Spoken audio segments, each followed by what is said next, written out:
Well, This as most of our conference will audience... now be recorded. Okay, well, the recording is on, so that's just in time before my first question will start. Well, I think most of the audience today has been working for a bit, is a young professional or a young leader, and is in the process of climbing up the ladder and stimulating their career. And we would like to address some key enablers that will help you push that career forward. So as a first question, we would like to address what do we see as key enablers to continue to accelerate our career. So maybe Ellen, I would like to give the floor first to you. Yeah, of course, thanks. As we all know, I think it's already mentioned that banking is still a quite male-dominated industry. And when I started at NIBC, I see this also quite a lot around me, that when people, mainly women, start in the working space, they start to act in a way that they think this is how they should act in order just to fit in. However, in my experience, this can be quite exhaustive, but it also it doesn't help you to really connect. So what I actually would like to encourage people is to be more themselves, to really be authentic. And this will give them confidence, help them also to connect with others, and allow you to add value in your own way. So actually what I want to say to you, well, don't be afraid to show yourself. No, thank you very much.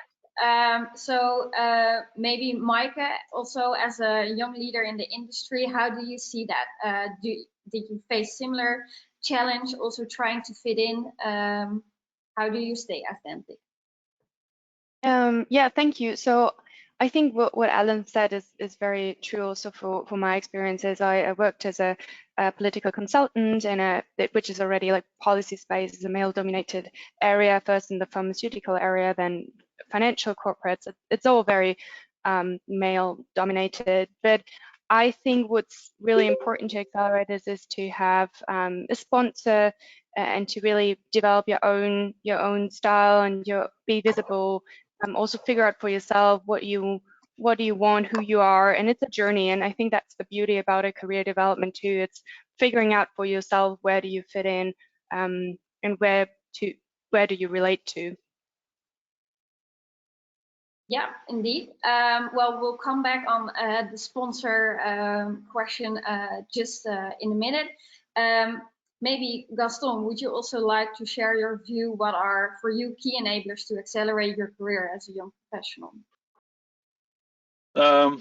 Yeah, visibility and authenticity has already been mentioned. I think also like leadership is very important, and as women, you may sometimes have to put your modesty, which is a very good trait, also maybe put it a little bit aside and really work on leadership, stand out there, work very hard, be very good at what you do. I mean, that's always very important. Develop a vision of responsibilities of your area and the organization, and share that vision also. Also show yourself always a true leader. Like I was just watching a speech by Denzel Washington, like each one teach one, and once you make it, just help someone else up as well. So in the organization, like be there as a leader, be authentic, don't be one of the guys, really know what you can add also as a female leader, which is extremely important. Don't try to fit in too much, because if you don't fit in, that's really when you can make a difference and when you can really add value. So I would, next to the visibility and authenticity, really leadership, be out there and really make a difference. That's I find that very, very important. And an organization should be able to handle that and should be able to appreciate that, or maybe you should wonder whether you're actually working in the right organization. It's maybe a little bit black and white, but it's also a topic which comes later in the session as well. Yeah. So that's what I wanted to say. Yeah, great. Thank you. Very interesting to see both leadership, visibility, and authenticity are mentioned as being important, and also very much creating that visibility, well, maybe to get within that leadership position. And well, Michael also mentioned having a right sponsor can really help that, achieve that. Maybe Anne-Marie, you could well, share your vision on, well, how can we find a sponsor, or what's the importance of a sponsor? Yes, well, it's still 90% men who are making the decisions right now, and also who are still getting the better positions. So you need the male sponsors. I've talked to a lot of women in the boardroom, and they said, I got to this position thanks to men. And when I look at my own life and all the opportunities that I had, of course, besides my mother supporting me, but they have all been men. Even the job I am having now today is thanks to men. So yes, you need them to get higher at top management of functions. And how do you do that? Well, how you do that is to always prepare well. For example, when you're giving a presentation, very often women feel a bit intimidated when they only see men around them, but you can prepare the small things like what will I wear, think about that, but also big things like all the questions they can ask me. What will my answer be? What are their objectives? What are their biases? If you are really secure of your own strength and you know what to say and how to say it, they will appreciate that, and it will show. It will show everywhere, in your eyes, your body, in your language, and it will make you visible. This is, as mentioned before, this is a kind of a big problem for women. Yes, because of our education, because of how have been raised, or how we are quite modest, and we think if we do our work well, they will notice. But no, you have to show them that you're doing your job well. You have to show that your results are better. And if you can overcome that fear by practicing, by preparing, it will pay off. And I know that you can do it. You know, you have to know your own strength and take that strength and believe in yourself when you're there. Even if it doesn't show that you've done all this practicing and rehearsal, you know that you are more confident, and it will show when you are in a male-dominated environment. And maybe to add, of course, very good tips, I would say. But for me as a young professional, it's sometimes also challenging to really feel already that confidence. And also when you have more senior peers, also for me, I'm often facing male-only meetings. And then it's sometimes quite hard to keep feeling confident. Do you have any tips on that? Yes, you have to know that men are not confident either, not even in the boardroom, but it shows differently with women and men. I think mostly, of course, we cannot generalize, but men can hide it better. So be aware when you're there and you've prepared well and you're in your strength, that you can do it. And it sounds really strange saying this, and maybe a bit easy for you, but if you know your stuff and you know that everything they throw at you, you can handle, then you will rise, but believe in your own power, huh? And know that when you are doing your job well, your credits will be seen, and you will know you know more than the people there you explaining them to. You can practice your self-confidence. There are a lot of exercises for that, especially for your body and your mind. So do training for that. You can become stronger. Indeed. Gaston, you unmuted. Do you have a view? Yeah, I feel a little bit bad when I listen to Anne-Marie, because I'm on the wrong side of the table here. but I fully agree with her. But I would like to warn a little bit that confidence is very important, and knowing your stuff is very important. But don't overdo it, because I've been in presentations where I saw that especially women who were extremely good, but also just dare to say, I don't know the answer to that question. I will look it up. I'll come back to you.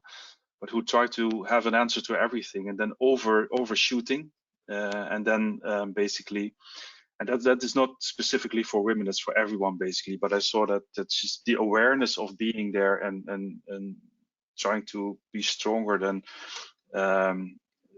anyone in the room is also a pitfall. So you have to be, you just have to be authentic, just, you know your stuff. And if someone is, coming from a side that you didn't expect, or you don't know something, just also be honest, say like, okay, interesting question, not sure about that, I'll come back to that. So always remain authentic and never try to be who you're not, or start to bullshit when you don't know the answer to a certain question. So little word of warning, that's not specifically for women, but it's just something that you have to be careful of.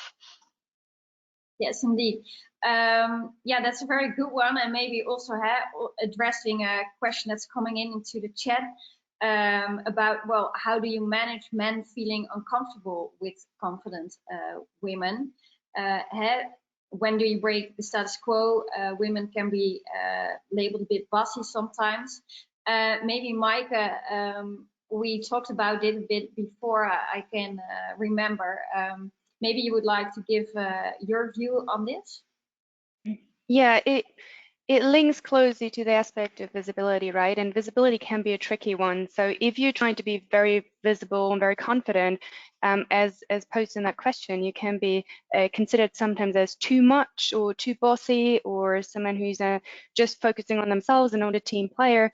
But if you're humble, if you're like thinking, like Anna Marie said before, well, I'll just do my job well, and then I will be recognized, then maybe the colleague on your side will get the next promotion or the open job position. So finding that balance is a tricky one, and I believe the secret to success when it comes to visibility is being visible to the right people at the right time. So you don't need to be present at each board meeting and presentations, but it's really knowing the decision makers in your company and connecting with them on a personal level too, because it's also, if people like you, they're more likely to offer you a next position. So it's about the right decision makers and connecting with them, and really throwing yourself into it, but not in a, it doesn't always need to be the stage of a board meeting, or yeah.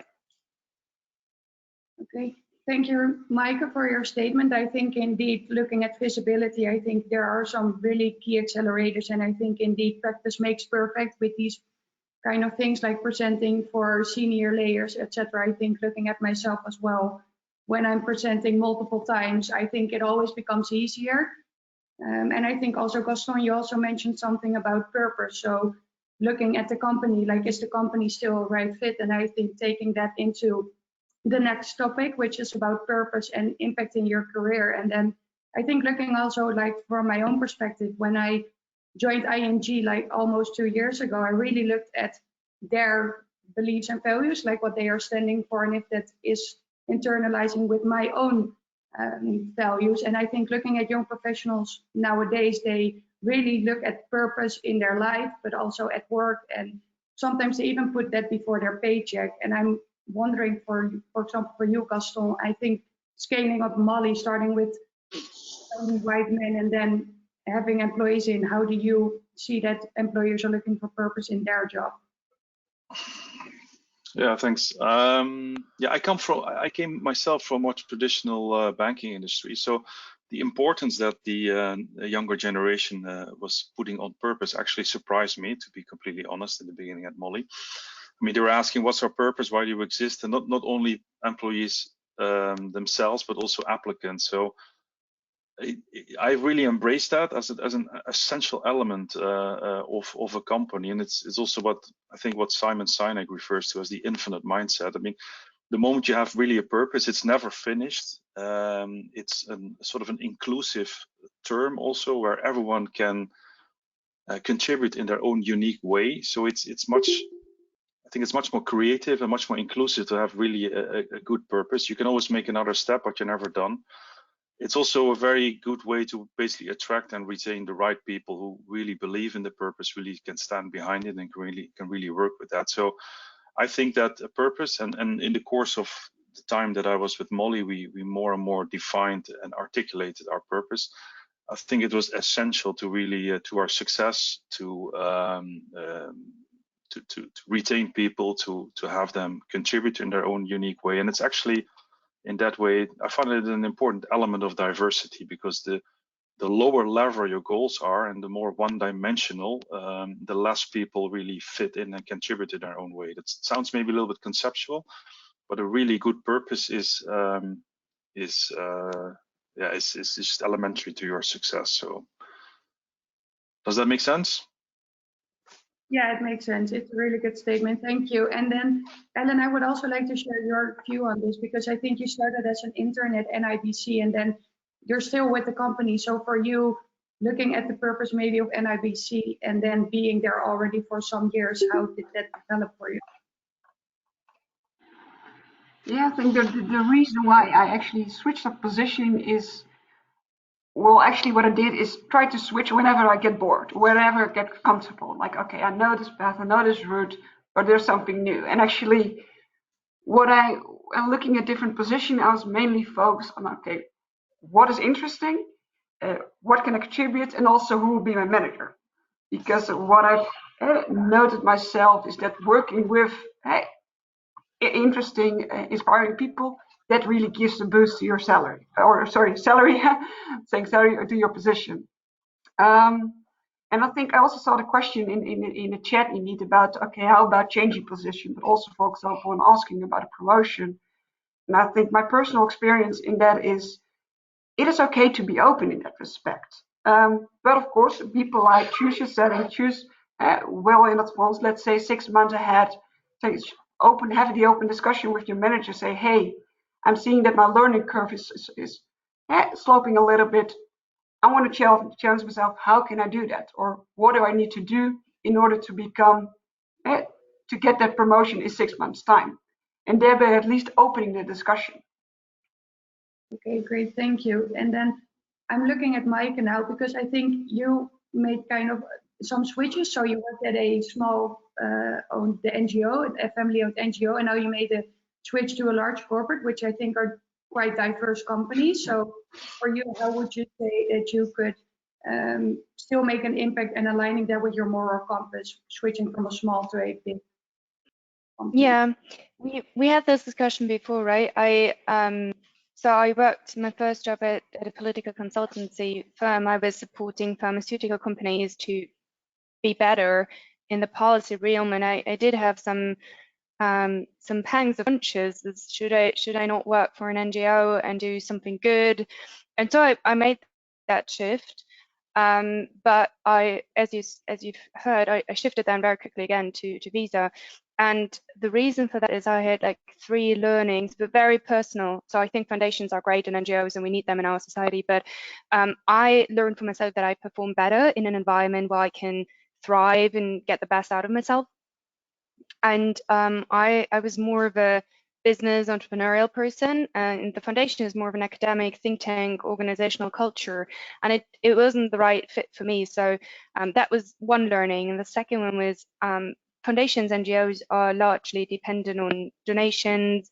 They also really work in the thought process, and I realized that the resources are scarce, and at a large corporate like Visa, we have a huge network of employees, but also in terms of our partners and clients and so on. So the impact you can have as a single person in a large corporate where you have more resources can be way larger than working on a very small scale. But that is that everyone needs to figure that out for themselves, right? And that was probably the third learning is I wouldn't have done anything differently, because I really needed that shift for my own mindset. I really needed to try it out and to experience it for me to learn that this is not the right thing.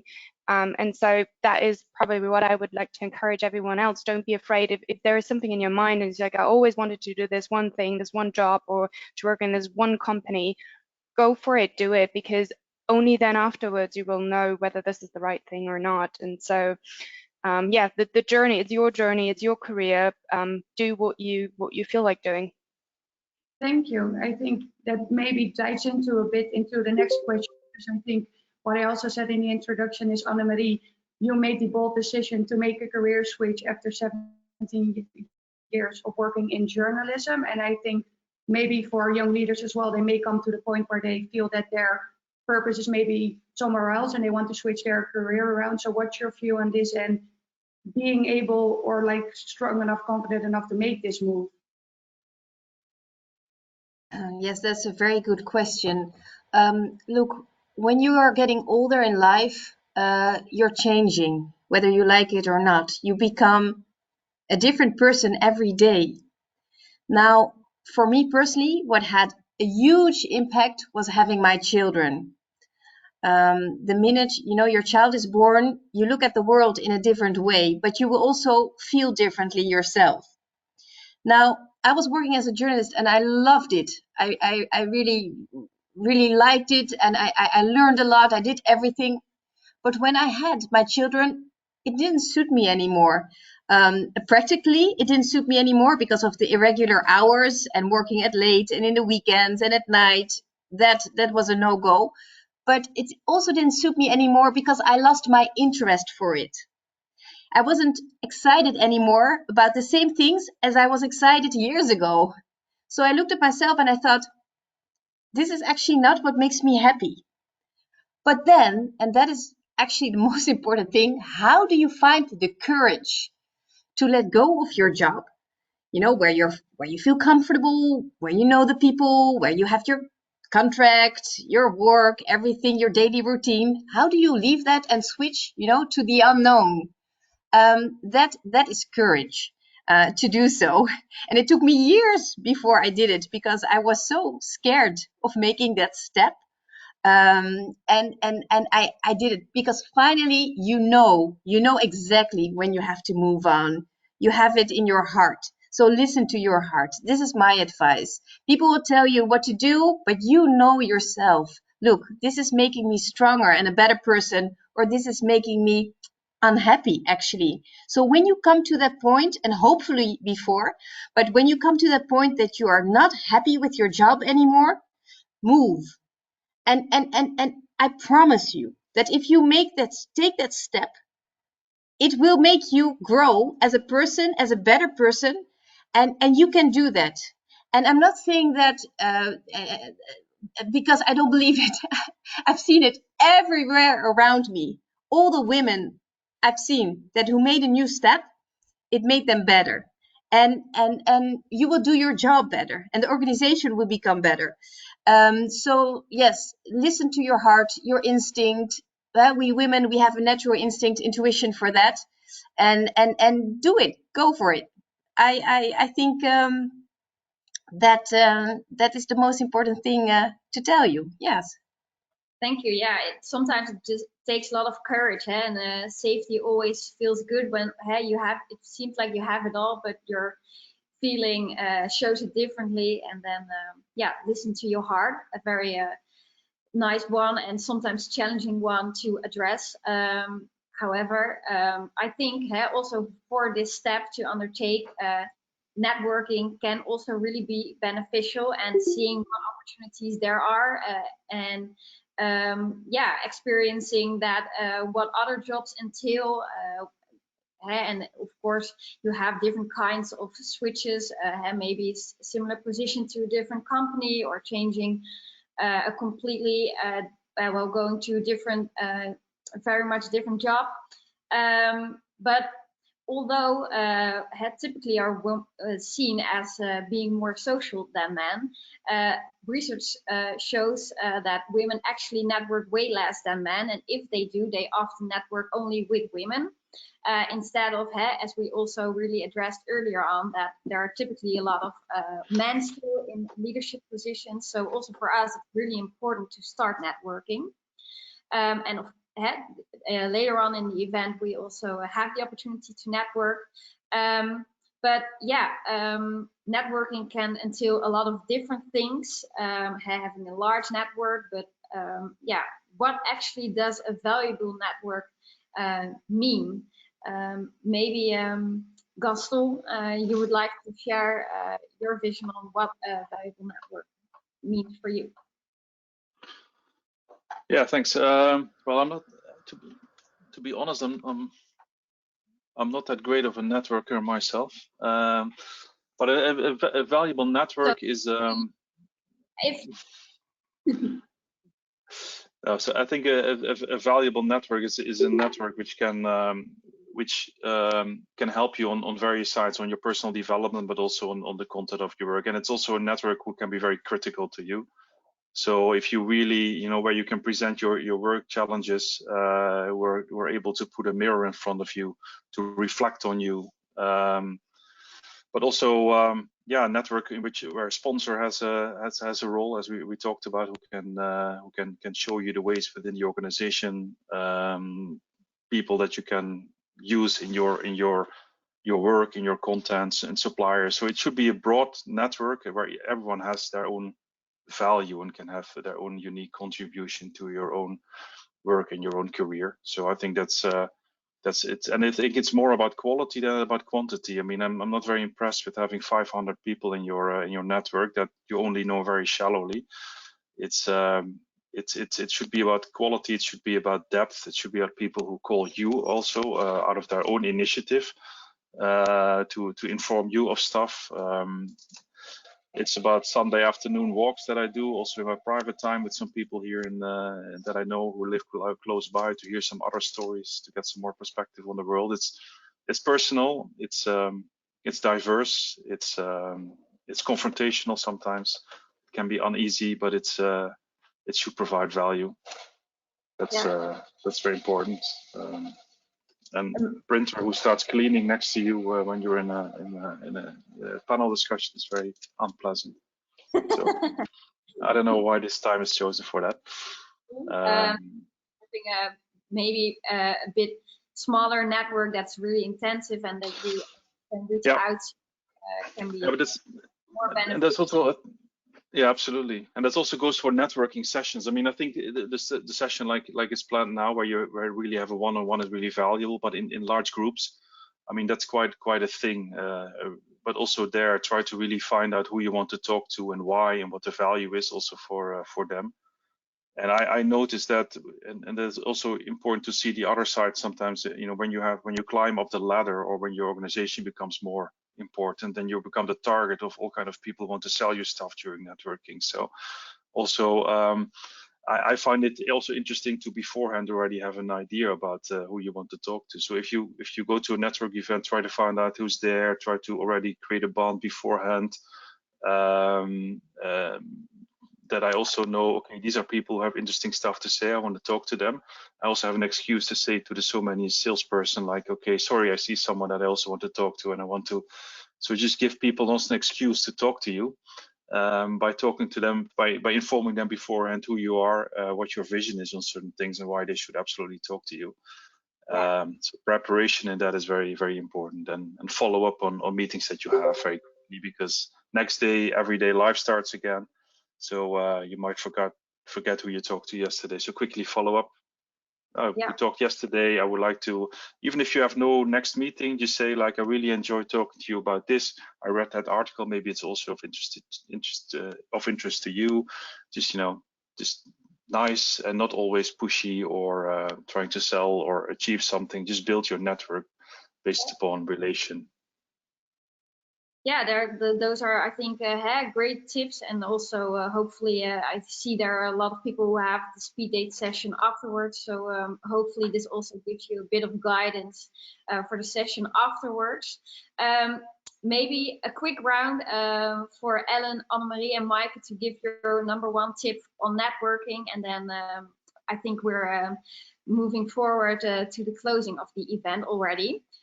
So maybe, Mike, do you have one tip that's really essential for you in networking? I think it's a give and take.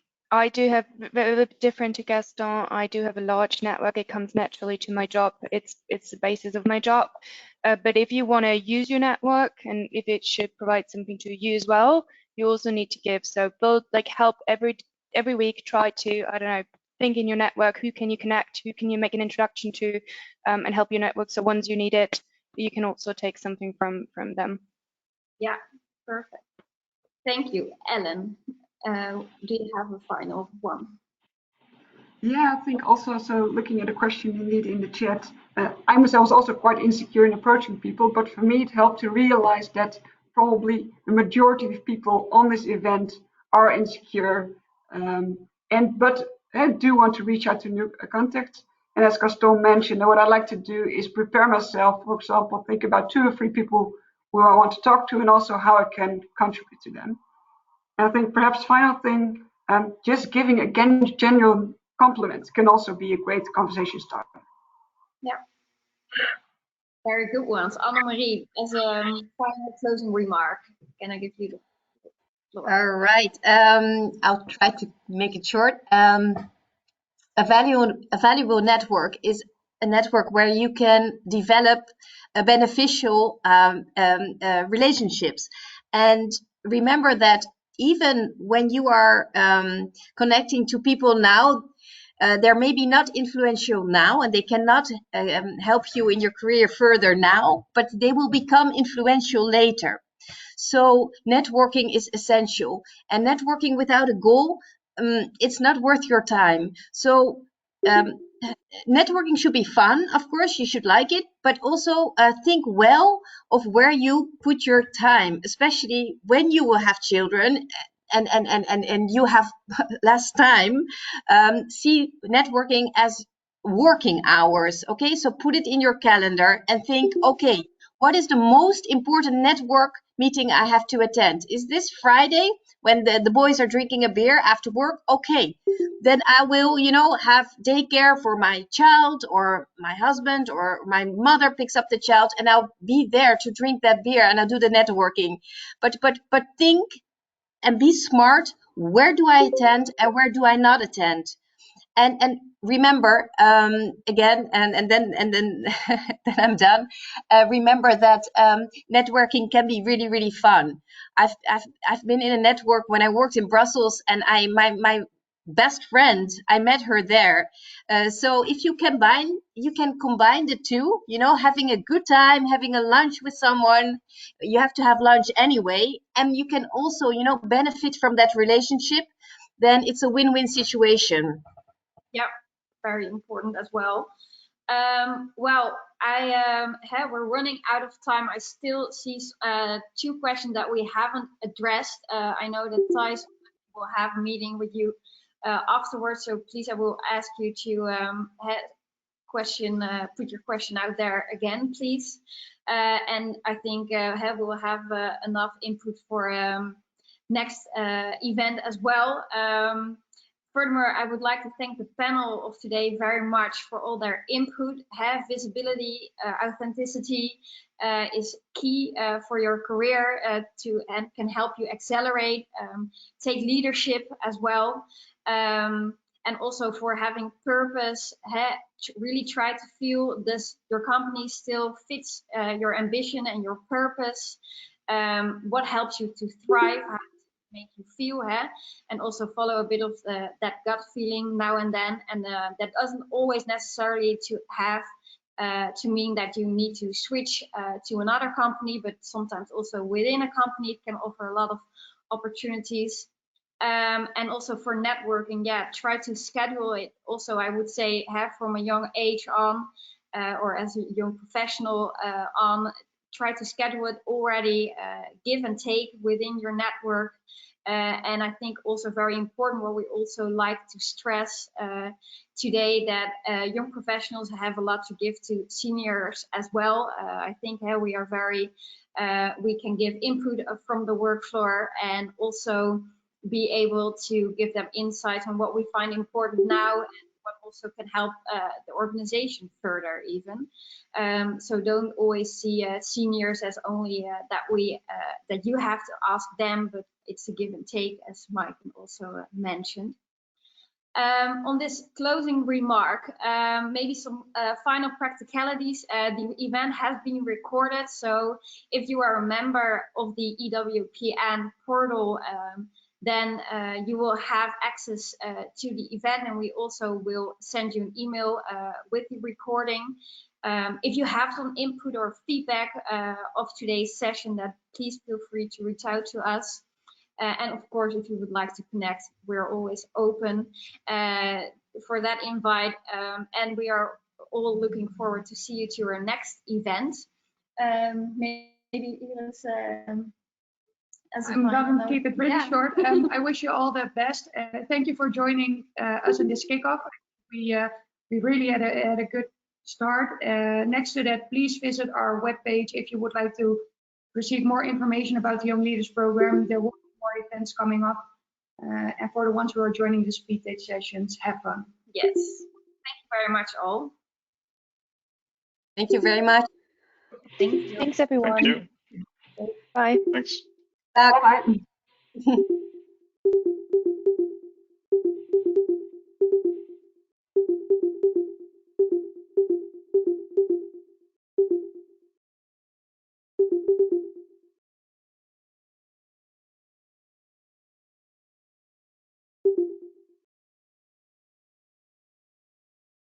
Well done, ladies. I'm going to go to my speed dates and talk to you later.